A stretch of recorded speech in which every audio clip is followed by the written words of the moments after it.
অভ্যন্তরীণ চাহিদা মেটানোর পাশাপাশি এখন বিশ্বের ৪৫টি দেশে রপ্তানি হচ্ছে বাংলাদেশের সিরামিক পণ্য।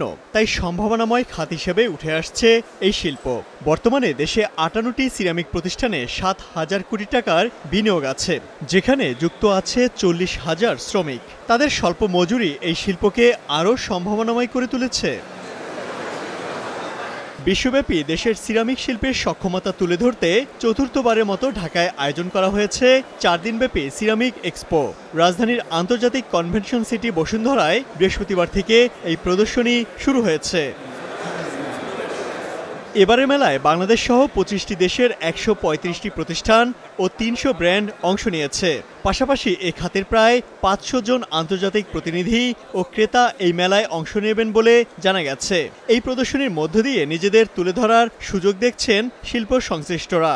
লোকাল কাস্টমারও আমাদের আছে এবং বাইরের কাস্টমারও আছে। যদি আমরা করতে, যেমন আমরা বেশ কিছু অর্ডার পেয়ে গেছি আলহামদুলিল্লাহ। আমাদের পেভমেন্ট টাইলস, আমাদের গ্লসি টাইলস সবাই খুব অ্যাপ্রিসিয়েট করেছেন, আমাদের ডিজাইনগুলো খুব পছন্দ করেছেন। সিরামিকের যে র মেটেরিয়ালসটা, এটা আমরা বাইরের দেশ থেকে ইম্পোর্ট করি এবং দেশে এটা লোকালি যারা মুন্নু শাইনপুকুর সহ যারা আছে তাদের কাছে আমরা এটা সেল করি আর কি। আমাদের টেবল এয়ার, স্যানিটারি টাইলস এবং স্যানিটারি পুরা সব কিছুরই র মেটেরিয়ালস এবং কালার আমাদের কাছে মজুদ আছে।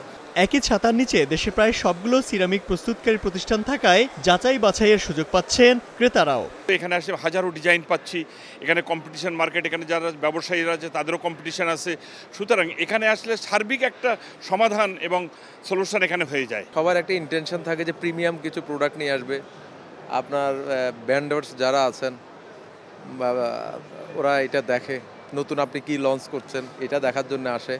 মানে মালিক এবং ওনার যে ভেন্ডরস, ওনাদের একটা হৃদ্যতার জায়গা আমার মনে হয়েছে আপনার এই মেলাটা আর কি। বৃহস্পতিবার দুপুরে বাণিজ্য উপদেষ্টা শেখ বশির উদ্দিন প্রদর্শনীর আনুষ্ঠানিক উদ্বোধন করেন। এ সময় তিনি সিরামিক পণ্য রপ্তানি বাড়াতে ব্যবসায়ীদের বাস্তবসম্মত প্রস্তাব নিয়ে আসার আহ্বান জানান। বিগত সরকার এই দেশকে যুদ্ধে মানুষ মারেনি, কিন্তু এমনভাবে দারিদ্র্যকে বসিয়ে দিয়ে গিয়েছে আমাদের অর্থনীতিতে যে আমাদের অর্থনীতি একেবারেই ভঙ্গুর অবস্থায় চলে গিয়েছে। সেখান থেকে আজকে